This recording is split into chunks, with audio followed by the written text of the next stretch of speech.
Welcome to Alignment First, where we're on a mission to bring leaders back to their peace, presence, and power. And I'm jamming today with my Marine brother, Aaron Williamson, founder of Mission Ready, trainer of the stars is what he's most known for. And I am honored, brother. We got connected by a mutual Marine friend of ours, and we have, since knowing each other, realized that we've operated in each other's orbit for a couple of years now. So it's great to have you officially in the circle and be moving with you, dude. Yeah, very cool. It's like we were talking about at lunch, man. It's just always good to be back around Marines. There's something about it that you can't even put into words. Nobody understands except us, man. Yeah, if we never met, and I felt like I already knew you. 100%. And what's interesting, because I would consider us to be different generations of Marines, even though we both served global war on terror. Your experience was very Iraq focused in terms of where everything was at while you served. And I was in Afghanistan. But what we have in common in terms of boots on the ground touching the same dirt is the body bearers. And I don't think people understand, first of all, their mission. I think people know what they do from pictures and videos and stuff like that, but I don't think there's a connection to their mission specifically. So I would love, since you've carried those fallen Marines to their final resting place, tell us about what the mission is of the Marine Corps body bearers and the function they provide. Yeah, it's a duty that I didn't even know about when I was in the Marine Corps, and then when I found out about it, I was very intrigued by it because it's such a unique duty, and it's such a small number of Marines who actually serve in that capacity. But essentially, there's a for the Marines who get buried at Arlington National Cemetery, there's a primary section in the Marine Corps who covers those burials, and that is the Marine Corps body bearers out of Washington, D.C. So in addition to that, you also serve the congressional details, the presidential details, and then occasionally there might be some overseas joint service details that you might do as well. Like 2001, we did a funeral or a repatriation for a New Zealand Special Forces guy who was actually killed in a training accident in America. So we flew him back to New Zealand and went. It was a pretty massive ceremony they had for him. So we landed on the tarmac and handed him over to the New Zealand Special Guard or whatever they're called over there. And I mean, it was a huge event. So it's I always call it my most humble duty. It's when we're doing a funeral, we're trying to do it with as much precision and perfection as humanly possible, because the way I look at it is that image is the last thing that family is going to have in their memory from their loved one. And we always try and give it that final raise as a final salute. But man, it's every funeral requires as much perfection as humanly possible, no matter what rank, no matter what age, and no matter who it is. Yeah. Dude, honored to know you. And thank you for that humble service. When I went and I was tasked with redesigning some of their physical fitness integration, because by the book, every body bearer is out of regs. You got waivers for everything. But it's required of the job. And what's funny about that, I'll never forget when we were at the basic school getting ready for our first field exercise and we got to weapons draw. Everybody gets issued an M4, but not everybody gets to carry the saw. And I'll never forget sitting in that auditorium and the company commander says, everybody over 200 pounds, stand up. And we do. Like, great. all of you get saws, the squad assault weapon. And everybody wants to shoot that damn thing, but nobody wants to carry it.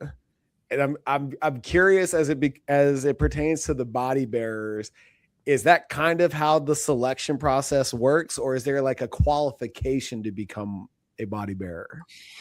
So with the body bearers, go ahead. For context, yeah, you can't tell because he's on through the screen. My man is 6'3", 200 and some odd pounds. So he's not a small human being. I'm close to 240 right now. My biggest weight was when I was actually a body bearer, about 270. I mean, when we did the recruiting for potential body bearers back in the day when I was there, we would go. It would be me and the company first sergeant. We would go to the different recruit depots and and looking for the right individual, because obviously you need to be strong enough to do the job. But there's also a checklist of, are you responsible? Are you morally sound?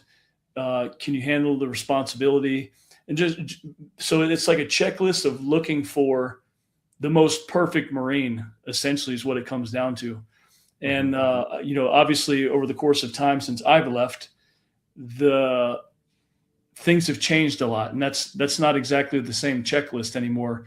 But you got to figure we're trying to look for uniformity, right? Because if you have someone who's 6'3" or 6'4", and then you got someone who's 5'9", you get on a casket, it doesn't work. You get out of step, the casket's shaking, it doesn't look professional, it throws everything off. You're looking for people who are not, somewhat injury free. Although carrying caskets for years, you're gonna beat the hell out of your body. But that was our process back in the day. I don't really even know what it is anymore. I just know that it's not what it was. And I see these guys now where the ceremonial drill school is taking 4, 5, 6 months. And I'm like, what? Like, how does it take that long? Like, what are you guys doing so different? And so I don't know what's involved now. I would hope that it's more stringent to really keep the traditions alive, because it is a really unique and special section within the Marine Corps. Yeah. And I pray that it stays that way. Were you recruited out of boot camp for that detail? No, I came out of the fleet, and they did not like it. I mean, I showed up there out of the fleet, even though I was still a Lance Corporal. They did not like me being there. And, I was much smaller at the time. I think I got there about 190 pounds, which the average weight of a body bearer was around 240 when I got there. So, it was just, it was a little bit nerve wracking for me, but I was excited about the opportunity to do it. And to come in at that level and to end up becoming the section leader. And some of my closest friends right now are the body bearers. Like we just had this tight knit brotherhood that, to this day, it's like if I called them up and they needed me and vice versa, we would be there for each other in any way. I feel like it's very much a fraternity adjacent to being a special operations Marine, in that there's only a select few that have ever done it and can say that they have and have executed it successfully, all of those things. And it almost, correct me if I'm wrong, when, you and I as Marines felt like we knew each other, but if you ever come across another body bearer, it's even that much more obvious. Oh yeah. Yeah. Cause you got the uniqueness of the duty. And then you have things to talk about that no one else would understand. Yeah. So you're right in that aspect. For everybody thinks or assumes that we as Marines are squared away and show up tight with our shit together. But when I got to 8th and I got to experience the detail that is the body bearers, it's that on a whole nother level. You have multiple sets of dress blues and cut to perfection. Yeah. You know, we were joking at lunch, you know, when I got fitted for my stuff, they were like, dude, you got to stop squatting. Yeah. Your pockets, you know, you're not going to be able to fix that bulge in your pockets because your legs are too damn big for the uniform. The body bearers don't have those issues. Like, everything is just, it was impressive, the level of detail that goes into doing the job, but more importantly, how everybody was locked into the standard, and it will not be tolerated if it's deviated from. Yeah. It was awesome.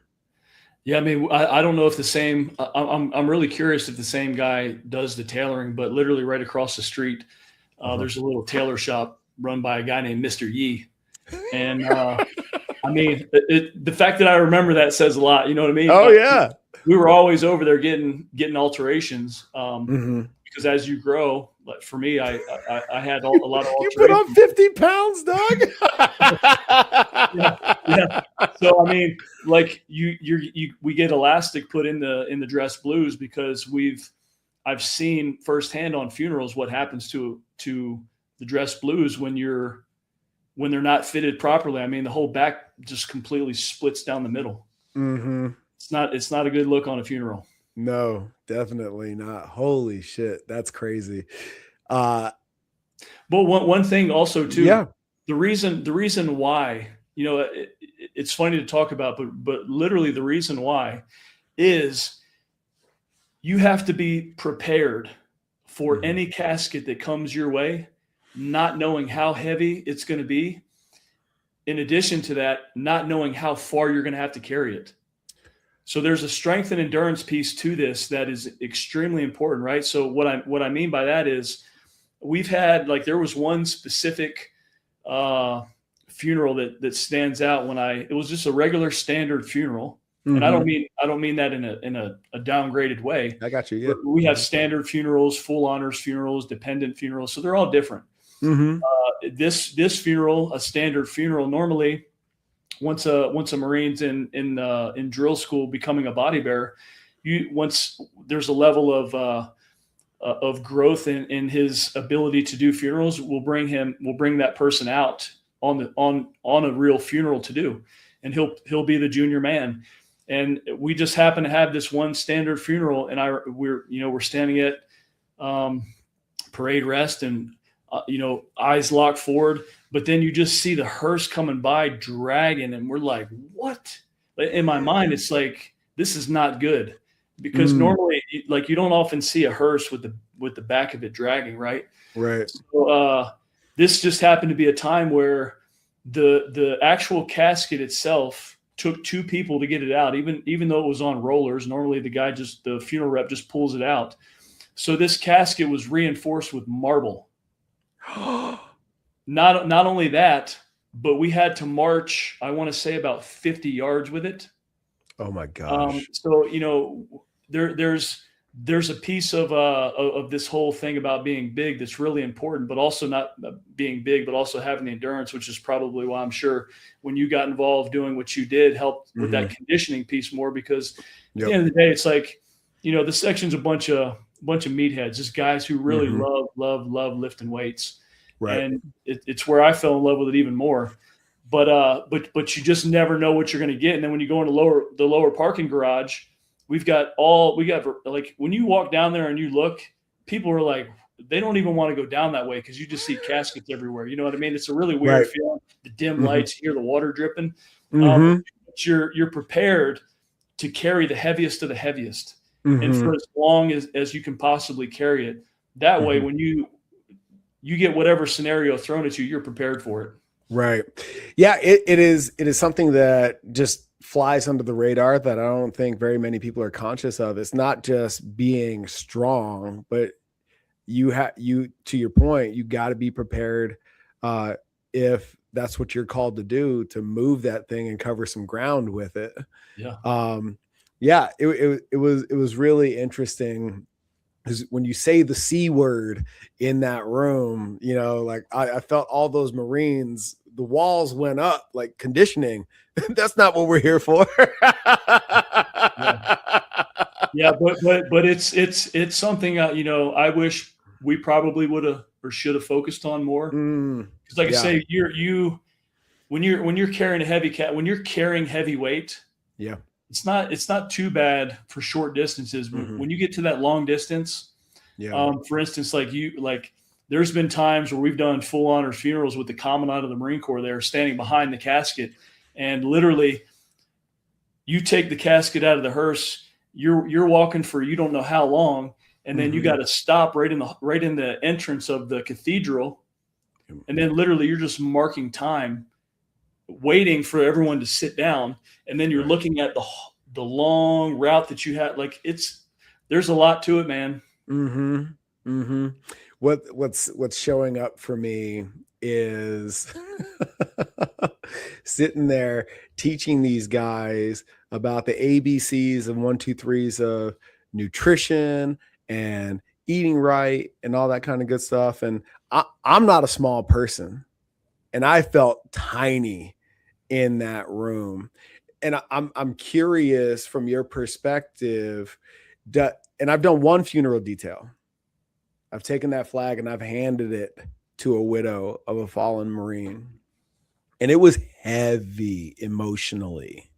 Yeah. Keeping it together and staying, keeping our bearing, as we say. Is that something that you get numb to? Is it something that you're always conscious of in a funeral detail? I didn't expect to spend the first 15 minutes of this conversation here, but like this is, I feel like this is really important for people. Yeah. And for me, it's really cool to talk about, because I've been talking about my whole journey forever and ever and ever.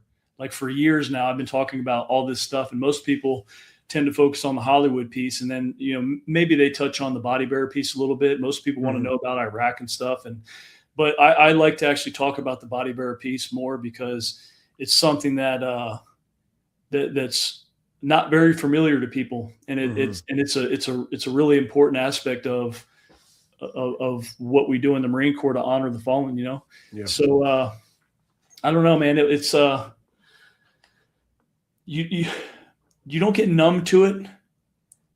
One of the things that we would do often is, and this might sound morbid in a weird way, but we would go to, like, our former casualty rep became a funeral director, and we would sometimes go to the actual funeral home and actually take a tour. And so it was like, you're seeing the process of what's happening to a human body after they pass. And it's to instill into the new guys' mind of the fact that this is a human being. Like, you can get numb to it. You can get complacent to it when you're doing 4 or 5 funerals a day, which is the way it is during the summer. The summers are usually really busy. And getting numb and complacent was something that I always wanted to challenge my Marines to not do. Once you get complacent with it, you lose your focus, and then it just becomes another thing. But it's so much more than that. Man, again, it just goes back to that standard that you guys hold. There's levels, you know what I mean? And I would argue that with regards to close order drill and the outside in perspective of who we are and what we represent as Marines, there's the silent drill team, and then there's you guys. And a lot of people don't know that. So I'm glad we got to open with this conversation, man. That's awesome. Yeah. I appreciate it. Much respect, dude. Much respect. Thank you. Likewise. Yeah. Yeah. Why did you transition out of the Marines? Because you got to do some really cool shit. Yeah, and I think that was probably a big part of the reason why. You know what I mean? It's like I started out with the Bad News Bears, put a bad taste in my mouth. You know what I mean? And I'm like, I'm trying to figure out, how do you navigate through this? Because my whole mindset joining the Marine Corps was I wanted to be like the best of the best, and in the Marine, you think when you join the Marine Corps, that's what it is, but you don't realize they're, like you just said, different levels. There are different levels. Mm-hmm. And when you get to the Fleet Marine, sometimes you can have a bad leader. Mm-hmm. And I had a bad leader right off the bat that put the worst taste in my mouth. And what made him a bad leader? Was he lax with the standard? Was he an asshole? Like what? Asshole, lax with the standard. Didn't do what he was like. When you're not practicing what you're preaching, when you're someone who's in shape and you're PTing every day and you're eating good and you're doing all the things that you're supposed to be doing, Mm-hmm. and you got some leader who's fat, eats garbage, is a complete disrespectful Marine, Mm-hmm. doesn't do the things that he says he's going to do. Like, it's very, very, very difficult to take someone like that seriously. But in the Marine Corps, you have no choice. Right. And that was a huge learning experience for me. Mm-hmm. And it made me start to think about what my future was going to look like in the Marine Corps. And I'm very blessed and fortunate that I was able to have the duties that I had. But in having them, doing the body bearer stuff and then doing personal security for General Pace and all that, it put me in a place where thinking about having to go back to the Fleet Marine Force was like, there's no way I can do that. You know what I mean? It doesn't get cooler than it doesn't get any cooler than what I've already done. Yeah. And it got to the point too, where my goals started to become very, very big. Mm-hmm. And my thought was the trajectory of where I wanted to bring my life to. Mm-hmm. I wasn't going to be able to do that confined to the Marine Corps. Dude, it's so interesting that you say that, because obviously the Marine Corps is very much a fundamental piece of who you and I have become as men and as leaders, right? So we cannot dismiss that. Yeah. How do you reconcile for yourself the additional truth that what is best for the Marine Corps isn't always best for the Marine? Well, I think about it in the simple fact of when I joined the Marine Corps, I didn't know anything about anything. I was a bad, disrespectful punk kid who had no direction, but I knew I needed it, and I knew that I needed to have an open mind joining the Marine Corps. So when I joined, I was all in, and in being all in, it opened me up to all the things that I didn't know existed within me, and helping me build this belief system that I don't think I could have ever built in any other service. So it built the foundation of who I am today, with structure and discipline and this belief system that says, if I want to achieve something, I'm going to figure out a way to achieve it no matter what. But at the same time, I just became very goal oriented and was thinking big and big and big and bigger and bigger and biggest. And some people, I think, when they join the Marine Corps, they have a passion for just being whatever they're supposed to be based on what they want to do. Like, some people go into it knowing exactly what they want to do. Right. For me, I didn't know that. Okay. So I think back to the different levels, I think that, based on what your goals are, what your aspirations are, it fits for a lot of people. And at some point when it doesn't, then you take what you've learned and you move on. Dude, I'll never forget. You're from Florida, right? Yeah, Daytona Beach. Yeah. So the tie-in here, the cat that said this, I'll never forget, went to the University of Florida. He was in my platoon at OCS. And when I don't know how it is in boot camp, I can only imagine that you guys are having similar conversations.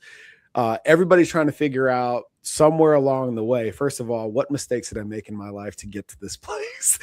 When you're in the training environment, right? Like, I just need to make it to breakfast. I just need to make it to lunch. I just need to make it to dinner. And am I only going to do this for 4 years, or am I going to do it for 20?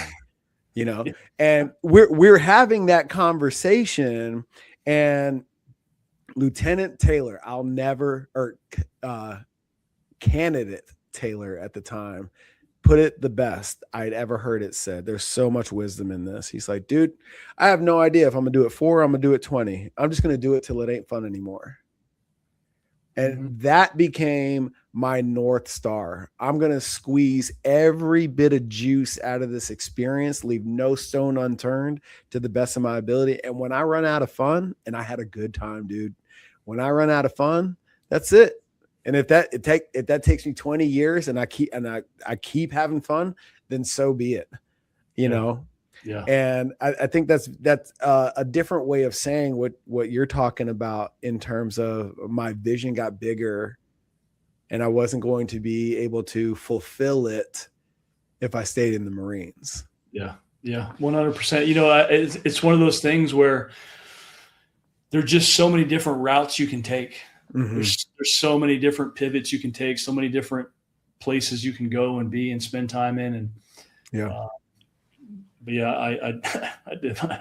My fun ran out. Was your career trajectory while you were on active duty the byproduct of a lot of serendipity, or were these like body bearers and security details and like the cool things that you got to do beyond the infantry?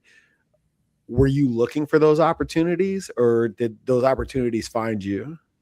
You know, I say this is part of God's plan, because I didn't know anything about the body bearers. And when I was over I was on Camp Schwab in Okinawa, and dude, my company first sergeant and there was a corporal at the time who were talking to me about the body bearer section, and we're like, you should see if they're if they're looking for Marines, you'd be a perfect fit. And I'm like, all right. So my first sergeant actually reached out and started trying to find out some information, because he was like, in his mind, he basically told me, like, you're one of the more squared away Marines I've ever worked with, and you would excel doing something like this. So that was kind of the beginning of how it went. And when I got back from that deployment, the body bearers actually came down to Camp Lejeune and strength tested me, and I failed it. And I failed it, and I'm like, all right, well, I'm just moving on. I was like getting ready for squad leader. What's on the strength test? I redesigned it. What was on it when you did it? What was your? It was very, very basic, very, very, very fundamental. So it was bench press 225 for 10, I think. Okay.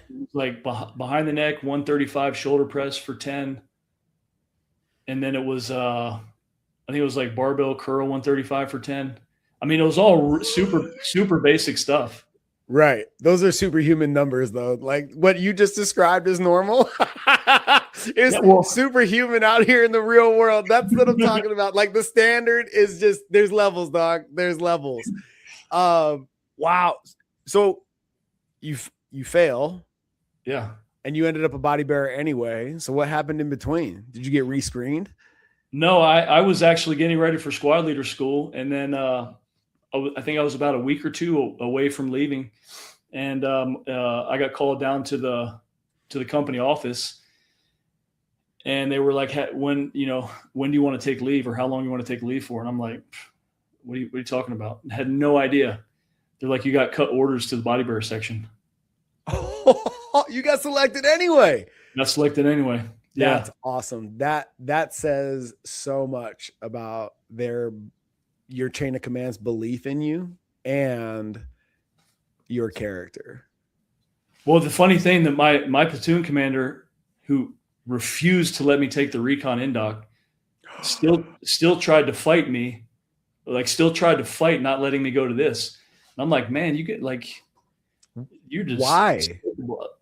I mean, I think it came down kind of one of those things where it's like when you're a good friend of mine from Daytona Beach, somehow we ended up in the same unit, 1-2. And okay. we were both like tremendously competitive against each other, all like really trying to be as squared away as humanly possible. I mean, it was like shining your boots every day, iron your can't, like you're looking at the Marines who had been there a while, seasoned. And I mean, they just looked like they jumped out of a sea bag. You know what I Yeah. mean? It's like there's Mm-hmm. no care, no nothing. Just like drink a beer, get up for formation in the morning. Hadn't PT'd and since Mm-hmm. last time they were forced to PT. You know, just like Right. really no initiative to be good. So Mm-hmm. that was me and my buddy, and I don't think he wanted to lose that. Got it. Now let me ask you this: what kind of Marine were you in that?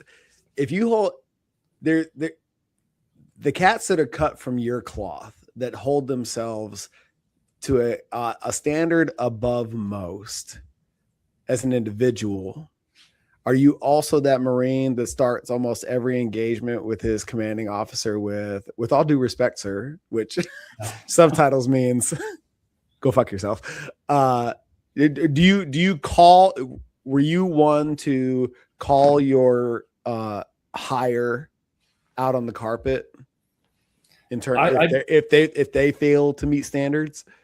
Dude, I was mute. I didn't say anything. Okay. Like everyone, like that was. I think there was something very mysterious about me where everyone was like, "Dude, he just doesn't talk." Like I didn't like, and I'm still the same way today. Like I'm not a big conversation guy. Yeah. I'm just like, tell me what I need to do and let me do it. Mm-hmm. And then when I'm done, just leave me alone. Yeah. So I want to back up to your origin story in terms of being a punk kid that needed everything that came with being a Marine. Because I asked you at lunch, and this is really a testament to the screening that we get to skip because we know where we come from. And you had made mention that you were an angry person. Yeah. And I asked you, have you always been angry? And I'm curious, what was it that how did you channel that anger in the environment that is the Marine Corps? Because I've also led angry Marines with troubled paths, etc., and they failed. They didn't have the tools, even with all the structure around them of the Marine Corps, to channel that anger appropriately, and found themselves not squared away, but in a lot of trouble as a result. Yeah, it's actually a really cool question you asked, because that specific question that stemmed from childhood had led all the way up to this huge breakthrough I had recently. We're gonna get into that too. And it was one of those things where it came down to, I was just able to compartmentalize everything so deeply. And I think it's another reason why I wasn't a big talker. I don't hang out. Like I'm very particular about my time and who I spend time with and how I spend my time. But going through my childhood, man, it was, parents getting divorced, me ended up in this really depressed state, going to a bad school, getting bullied, and then ultimately finally fighting back. You find yourself in the wrong crowd with the wrong people doing the wrong things. Next thing you know, I'm hanging out with drug dealers on house arrest, doing cocaine and speed and smoking weed when I'm in 7th grade, overdose, almost died. Mom sent me off to live with her dad, my grandpa, in like the middle of the Ozarks in Missouri for a summer, building outhouses and working with pigs. I mean, it was crazy, dude. And came back from it, got right back in trouble. Ended up going to live with my real father, who I didn't really know, up in Tennessee, Chattanooga. Didn't work out there. They ended up bringing me to some, a psychiatric hospital in Panama City, Florida. Left me there. I was suicidal, just really, really bad stuff. My mom ended up coming back, brought me back to Daytona Beach, put me in this private Catholic high school. I started to do a little bit better. I matured up a little bit to know enough that, like, my mom's making a sacrifice now, paying a lot of money to keep me in a school, doing everything she can. But still, I'm like, I don't care. And looking back on me as a kid, and I see these kids today, I'm like, man, I can't believe the disrespect I had, like the audacity of what I did and how I treated people who were really trying to help me. So the anger brewed from that whole realm. And then in the Marine Corps, having that initial experience with some bad leaders is when it, kind of when it started compounding a little bit. Cause I'm,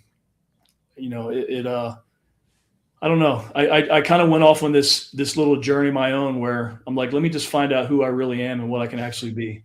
And the Marine Corps allowed me to do that. 100%. It sounds like you made a conscious decision to just put your head down and see how you can max yourself out inside that container. Yeah.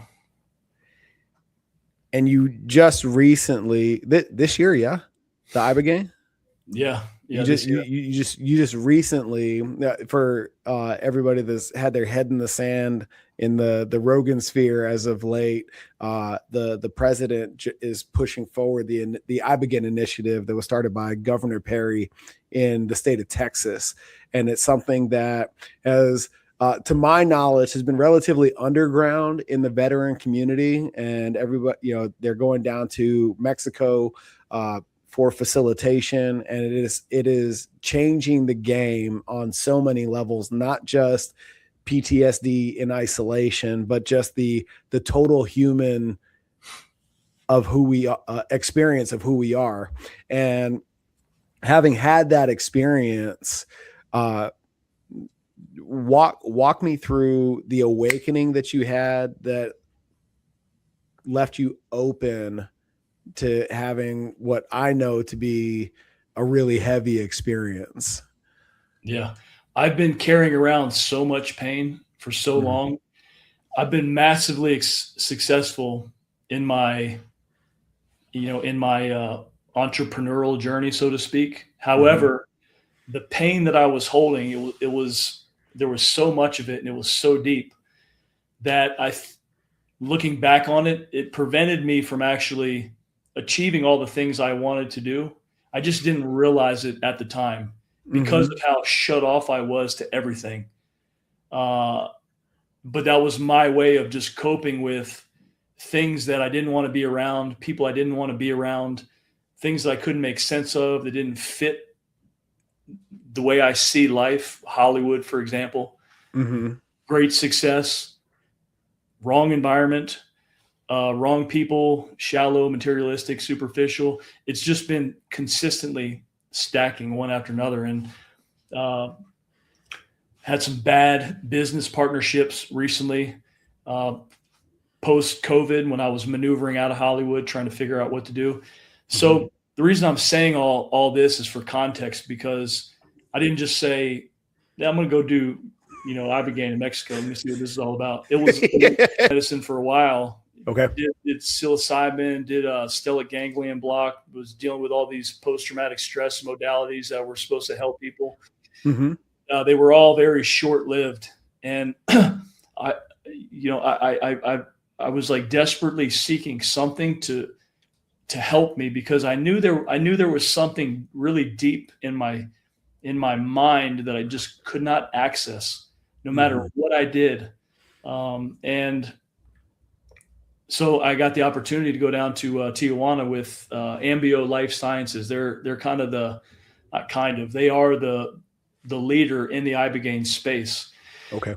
They're the ones who actually facilitated that whole In Waves and War documentary on Netflix. Yep.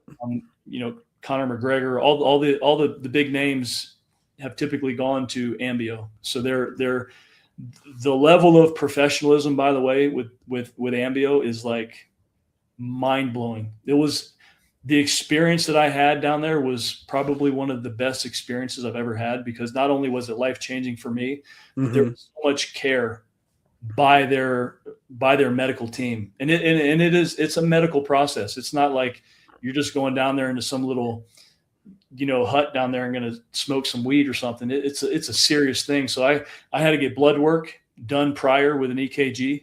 You get there, you do your blood work again, you do another EKG. You've got you've got an IV port put in your arm the whole time you're there. So it's like you're getting constant hydration, these and different things. But you have to go into it with really specific intentions. And that is a very important thing for anyone who might hear this thinking about Ibogaine. You don't just go in it and just do it. Like, there's prep for it. You have to know why you're doing it and what would you like to get out of it. I was so hyper focused and hyper specific on exactly what I wanted to get out of it. But at the end of the day, when you take the medicine and you go under, it owns you for 12 hours. So you might have this intention you want to get out of it. It might not necessarily be what you get out of it. The medicine is going to give you what you need. Well, that's you're leading me so beautifully into this next question, because as locked on, focused, and squared away as you move through this conscious existence, how hard was it for you to surrender to the medicine? With Ibogaine, you ain't got no choice. It's got you, man. Okay. Yeah. It's an interesting experience though, because in my mind I was thinking that I'm going to see a lot of trauma from overseas, from childhood, all the bad stuff that I've encountered in my life. Right. It was the complete opposite for me. And this is where it you hear. So part of Ibogaine is you have the visual hallucinations, but you also have auditory hallucinations too. It's very, very strange. And it's still something that's very hard to put into words because it's such an experience. Right. But I remember I kept hearing these voices, and it just kept saying my name, and then it would say, "Love yourself. You're worth it." All this stuff. And when the medicine first grabbed me, basically it like threw me back like I was in a rocket ship taking off. Like your body, everyone's got a different experience, but that was mine. Yep. And then all of a sudden it thrust me back like I'm in a movie theater. And I'm just seeing all these images fly by, but I have no idea what they are. It's like a picture of a car driving in the middle of the desert on a highway, and pictures of flowers and trees and people running in a park. And I'm like, I don't. So they say if you don't know what's going on or you're confused, talk to the medicine. So I just kept saying tell me what this is. I don't understand. So long story of it all is my experience came down to the concept of love, the ability to love someone fully, and the ability to allow someone to love me fully. And that's been a huge issue my whole life, because I didn't grow up exactly knowing what that meant. And then I've had really bad relationships. I had a bad divorce when I was over in Iraq. And my relationships, it got to the point where my work ethic was just so strong that anytime a relationship would get in my way emotionally, I'm like, I don't have time for this. Like, just go. Or I would mentally check out and it would just fall apart. So that was a really big moment for me, was being able to see what that actually was. And that was through the relationship I'm in now, because whenever I was in the dark in my experience with Ibogaine, and I didn't know where to go or what I was experiencing, or I couldn't figure out, and I would get anxious, it would show me a picture of my girlfriend. So I also saw her mom. Her mom passed away a few years ago. I've never met her. I saw her mom was in my visual. Matter of fact, for her birthday recently, I had the first vision I saw of her and her mom. I had it, a portrait made of it, because it was such an impactful moment in my life. Ibogaine is something where you don't know what you're going to see or what you're going to experience. One of the doctors who did it was telling us his second experience with it. At birth, he had a twin brother that died that he never met. In his Ibogaine journey, he met his brother. He had no idea. He went and asked his mom, and his mom looked like she saw a ghost. Like, how did you know that? Anyway, he didn't even know. He had no idea. Oh my gosh. Yeah. So it goes to show the power of the human brain, really. The neuro regenerative properties, the neuroplasticity that takes place after Ibogaine. I met Governor Perry down there. Oh, right on. Okay. Yeah. And we talked for about 30 minutes, exchanged information. And he was down there doing his third Ibogaine session. Fuck, dude. 3 times. Like, all I've ever heard is it's one and done, dude. It's such a taxing experience. I don't want to place a positive or negative charge on it, because your experience is your experience. But I've heard that it is so taxing. It is. But so you do Ibogaine. The next day they call it gray day. You're just maxed out. You're exhausted. Sure. Because the dopamine, the serotonin, the oxytocin blast you. and then the following day you finish with 5-MeO DMT. Oh yeah. And that was so Ibogaine showed me the light. 5-MeO allowed me to empty the pain. Right. So I've never cried so much in my life. Yeah. When I tell you that when I walked out of there, and went and sat on the porch and took my shirt off I'm in the sun, listening to the waves, eating a bowl of fruit, journaling. Yep. I felt like I weighed 5 pounds. The heaviness was gone. Yeah. The forgiveness that I didn't understand, the forgiveness that I said I could never do. It's like a switch. It was immediately flipped on. I had forgiven everybody. No one who had done anything in my past against me. They were in my past. I've moved on. I don't bring their name into my future anymore, which is why I'm not saying the one name we talked about. Yeah. Right. But the other piece with Ibogaine, so I went into it for a specific intention. Now, when you think about the neuroregenerative properties of it, with Governor Perry, after 2 sessions, he had been doing brain scans, right?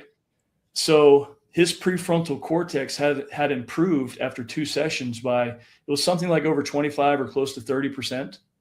So this is where we get into the phase of, or the application of how Ibogaine can be used for, things like dementia, Alzheimer's, Parkinson's. You've got the addictive aspect of it, where someone can go in there who had been hooked on drugs for their whole life and can walk out of there and literally be cold turkey done, not ever even want it again. It's incredible. Wow. It says a lot if you have an understanding of the spectrum of medicine out there and their intentions and applications, that Ibogaine is so damn strong. I'm going to oversimplify this experience, so I apologize in advance. The Ibogaine experience is so intense. You got to take the DMT to take the edge off. they complement each other really well. Yeah. Yeah. That's incredible. Now, let me ask you this, because I've had conversations with Coach Casey out in Vegas. Do you know him? He's a UFC guru? I don't think so. And like in fighter culture, plant medicine is very much part of the deal. It's not unusual. I'll put it that way.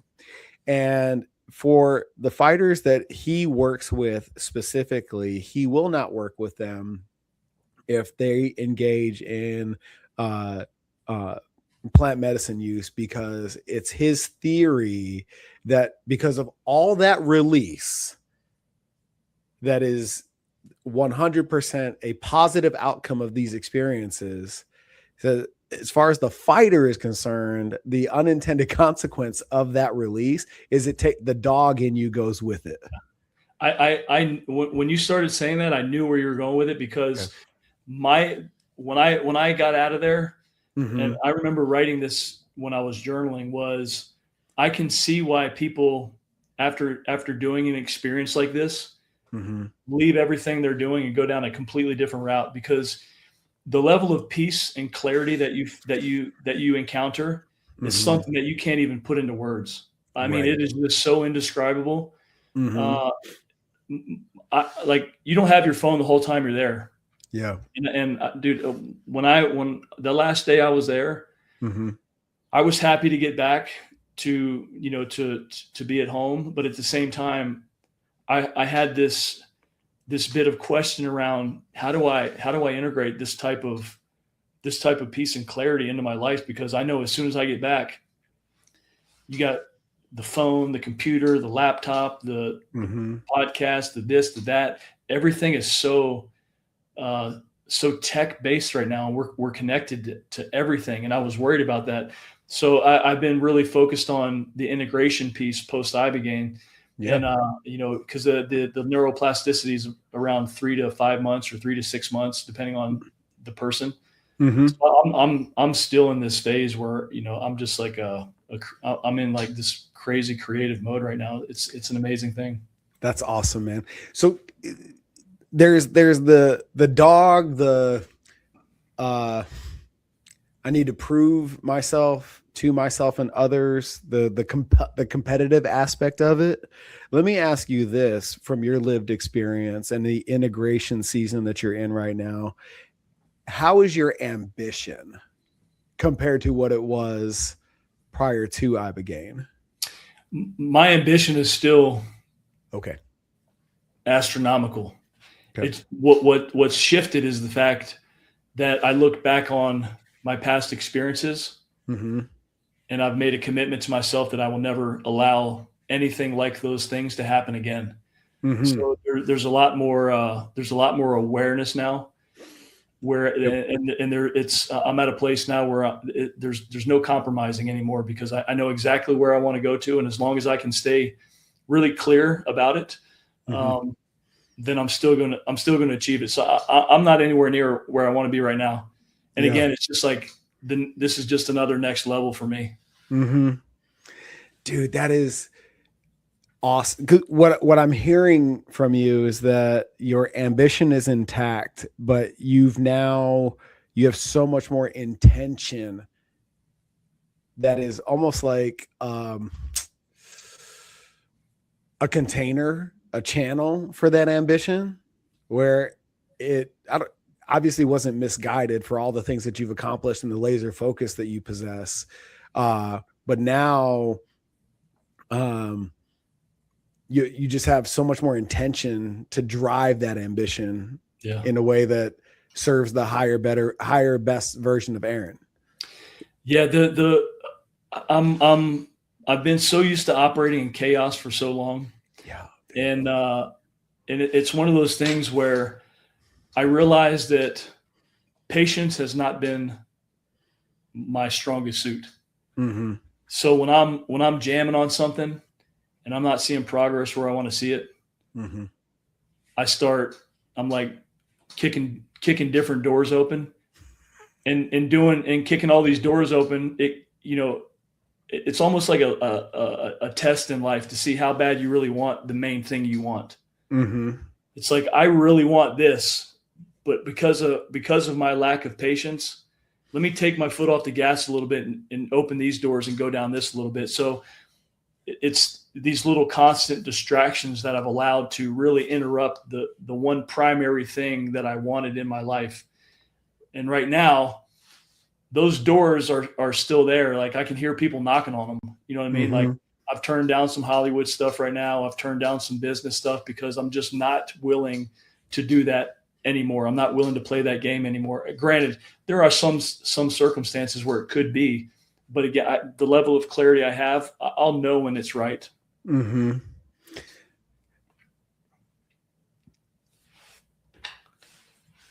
Is it as night and day as I'm feeling it is for you, compared the way you operate now and your perspective on life compared to even if you're achieving the same result, if not better, is the frame that much different?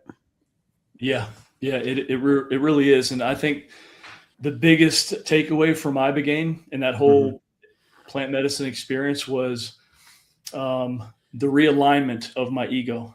And what I mean by that is I didn't feel like I had an ego, and everyone's always told me I'm a pretty humble guy. But at the same time, when you're navigating through Hollywood and you're making waves and you're making a name for yourself, and it's like you're doing celebrity training and stunt work and acting and tech advising, and you move out to LA and you're at the Golden Globes, you're doing all this stuff. It kind of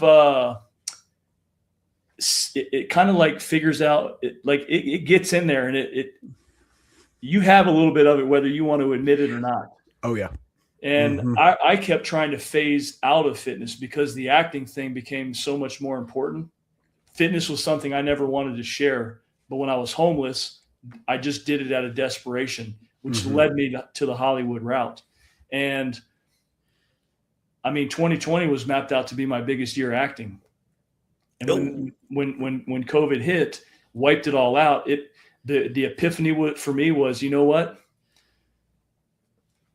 No matter how many times I've tried to take my fitness back and reclaim it to myself, God has pulled me back into it. So there's something specifically in my life with fitness that I have to understand is meant to be. And I will remain on that path now. And I'm not going to go back down the route of being around bad people doing bad things with no morals and no integrity in Hollywood anymore. So if I'm doing Hollywood work, it's got to be in the right alignment with me, because especially right now, I'm not playing that game anymore. How's it feel to be that clear? I don't know how to put that into words, man. It makes me able to breathe. Like I can breathe. I can sleep better. You know, and at the end of the day right now, the main focus for me is just spending more time with my family. Yep. Like that's the simplicity of it, where I'm at right now. My family means everything to me. I've sacrificed so much time playing this game and being on this rat race. And I look back on it and I lost so much time. Like, you know, when the older you get, the faster time flies. That's a real thing. Yeah. And then when you watch your loved ones age like they have, you realize your time is something you're not getting back. So it's time to wake up and realize that for real. Yeah. It's interesting, man. You know, when you contextualize it and you take everything that you said genuinely seriously and you prioritize it, this is so congruent with so many conversations I'm having in this season of my life, coaching or otherwise, in that you really have a responsibility to curate your existence to support the best version of yourself. And a lot people are walking around outsourcing that, you know, creating a dependency on everybody else with this unrealistic expectation that it's going to be done for them. And I really feel like as you understood it for a long time, like, I need to take this into my own hands. I'm responsible for this. And then on the other side of Ibogaine, you moved from this rational, albeit stoic way of thinking that's, you know, essentially from the neck up, to something that is heart forward and hyper intuitive and trusting that intuition. Is that anywhere close to your evolution? 100%, because not only did I come out of Ibogaine clear-headed and more focused, but it strengthened my faith and my relationship with God in a way that I'm still trying to navigate through that, because it's been so profound. The things that I've always felt like I've needed to be in control of everything, and when I'm not, I spin, because I'm what do you mean? Like, just have faith. What does that even mean? I have faith now. Brother, I am so honored to know you, man, and to have met. And I've known about you for a while, but I am honored to know you in this season of your life. That means a lot, man. Thank you. It means a lot to me to be around people like you. I receive that fully, man. Likewise. Where can everybody find you, support you, learn from you? And I mean, we didn't get to it at all, but learn more about and engage with Mission Ready. Any of my social media handles, Instagram, Facebook. I'm kicking off YouTube now. And by the way, I'm going on like all in talking about food addiction right now, because it's a massive thing right now that everybody can relate to. So come join me on this new journey of trying to tackle something that's impossible, because you're going to change someone's life on the way. Let's go, baby. I love that shit. For everybody out there, catch Aaron on and ride that wave with him. And if you're on a mission to be the fittest leader possible, it comes down to integrity, courage, and ownership laid on the foundation of alignment first. Head over to nextlevelhq.co and take our leadership quiz and figure out who you are as a leader, and join us in the Leaders Forum. Hey, one thing, your life is the mission. You got to be ready. That a boy. Love you, dude. Love you, man.